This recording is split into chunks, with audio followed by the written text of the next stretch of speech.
Assalamualaikum warahmatullahi wabarakatuh. Anak-anakku sekalian, bertemu lagi dengan saya Ibu Dri Wulansari dalam materi pelajaran Akidah Akhlak. Bagaimana kabar kalian hari ini?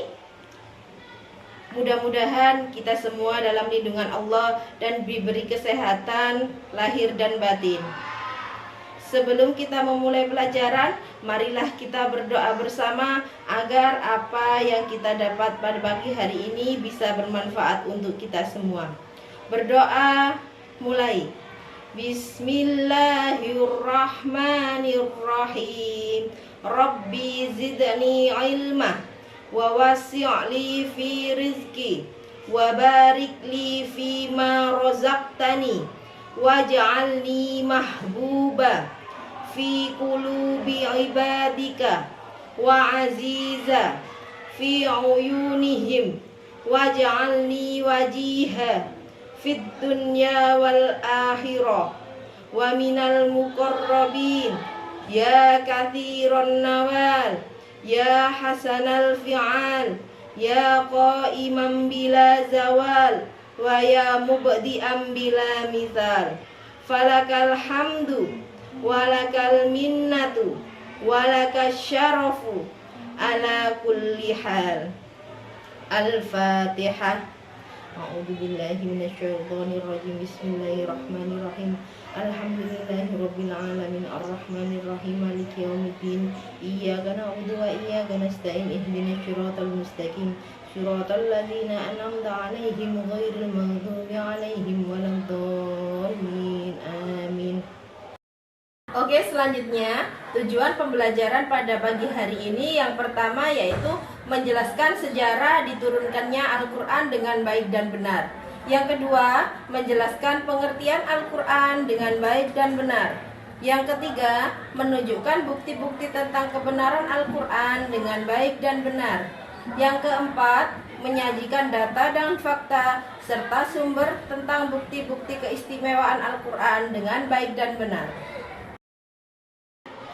Oke, selanjutnya sebelum kita memulai pelajaran, Ibu akan memberi pertanyaan kepada kalian. Apa itu Al-Quran? Ya, benar. Al-Quran adalah sebuah kitab suci yang diturunkan kepada Nabi Muhammad. Apalagi yang dinamakan Al-Quran? Benar sekali. Wahyu dari Allah melalui malaikat Jibril yang diturunkan kepada Nabi Muhammad. Oke, materi pelajaran kita pada hari ini yaitu keutamaan Al-Quran sebagai kitab suci Allah. Keutamaan Al-Quran sebagai kitab suci Allah ya. Yang pertama, sejarah diturunkannya Al-Quran. Al-Quran diturunkan Allah kepada Nabi Muhammad Sallallahu Alaihi Wasallam dalam jangka waktu 22 tahun, 2 bulan, 22 hari melalui perantara malaikat Jibril secara berangsur-angsur, dimulai pada ketika Nabi Muhammad tengah bertahanus menyendiri di Gua Hiro hingga wahyu terakhir ketika sedang melaksanakan haji wada. Surah yang pertama kali turun yaitu surah Al-Alaq ayat 1-5 dan surah yang terakhir yaitu surah Al-Maidah ayat 3. Selanjutnya, pengertian dan hakikat Al-Quran. Al-Quran menurut bahasa berasal dari kata qara'a yaqra'u Qur'anan, yang artinya bacaan atau yang dibaca. Al-Quran menurut istilah adalah kalam Allah yang diturunkan kepada Nabi Muhammad Sallallahu Alaihi Wasallam sebagai mukjizatnya dan bagi yang membacanya merupakan ibadah.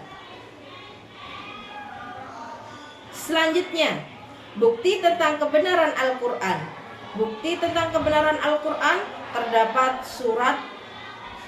terdapat pada surat Al-Maidah ayat 48. yang artinya, dan demi kami telah turunkan kepadamu Al-Quran dengan membawa kebenaran, membenarkan apa yang sebelumnya, yaitu kitab-kitab yang diturunkan sebelumnya, dan batu ujian terhadap kitab-kitab yang itu.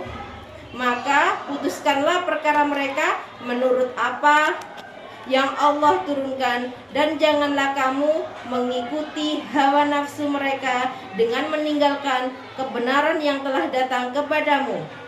Untuk tiap-tiap umat di antara kamu kami berikan aturan dan jalan yang terang. Sekiranya Allah menghendaki, niscaya kamu dijadikanlah suatu umat saja.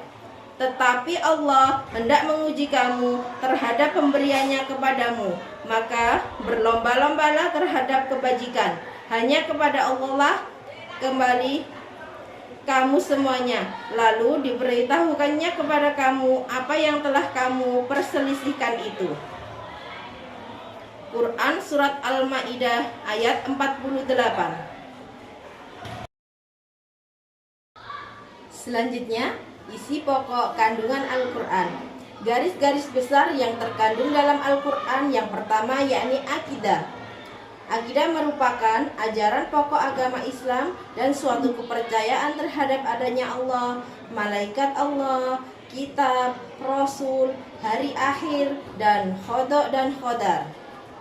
Yang kedua, ibadah merupakan bentuk hubungan langsung manusia dengan Allah. Contohnya sholat, puasa, dan hubungan dengan masyarakat, zakat, infak, sedekah, serta amal jariah. Yang ketiga, muamalah adalah tata cara hubungan yang bersifat kemasyarakatan. Hukum mengatur hubungan vertikal dan horizontal antara makhluk dengan khalik, manusia dengan sesamanya, dan lingkungannya. Yang kelima, akhlak, suatu mental yang terwujud dalam perilaku terpuji yang disandarkan kepada tuntunan Al-Quran dan hadis. Selanjutnya yang keenam, yaitu sejarah.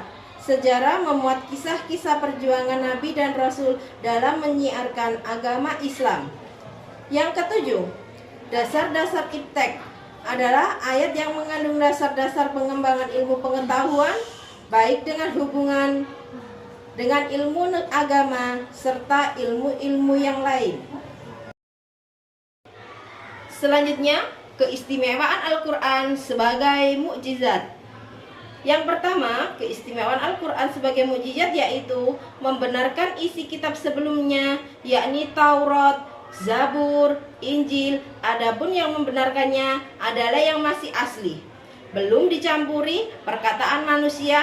Al-Quran membenarkan isi-isi kitab sebelumnya karena inti ajaran dari kitab-kitab tersebut sama inti ajaran Al-Quran, yakni mengesahkan Allah Subhanahu wa Ta'ala. Keistimewaan yang kedua yaitu menjadi batu ujian. Maksudnya, apabila yang tersebut di dalam kitab-kitab yang terdahulu sesuai dengan Al-Quran, itu adalah benar. Sebaliknya, apabila tersebut tidak sesuai dengan Al-Quran, itu salah. Al-Quran dikatakan sebagai penyempurna karena memiliki kelebihan dari kitab-kitab suci sebelumnya. Selanjutnya, hikmah diturunkannya Al-Quran. Hikmah diturunkannya Al-Quran adalah untuk menuntun manusia dari jalan yang benar agar selamat hidup di dunia dan akhirat. Sekian dari saya. Untuk pembelajaran hari ini telah selesai. Anak-anak, apa ada yang ditanyakan untuk materi kita pada pagi hari ini? Kalau tidak ada, kita lanjutkan di minggu depan.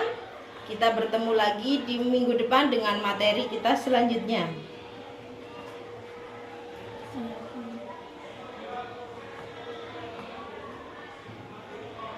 Untuk itu, sebelum kita akhiri, marilah kita berdoa bersama. Kita mengucapkan Alhamdulillahirabbil alamin. Sekian pembelajaran dari saya. Sampai jumpa di minggu depan. Saya akhiri. Wassalamualaikum warahmatullahi wabarakatuh.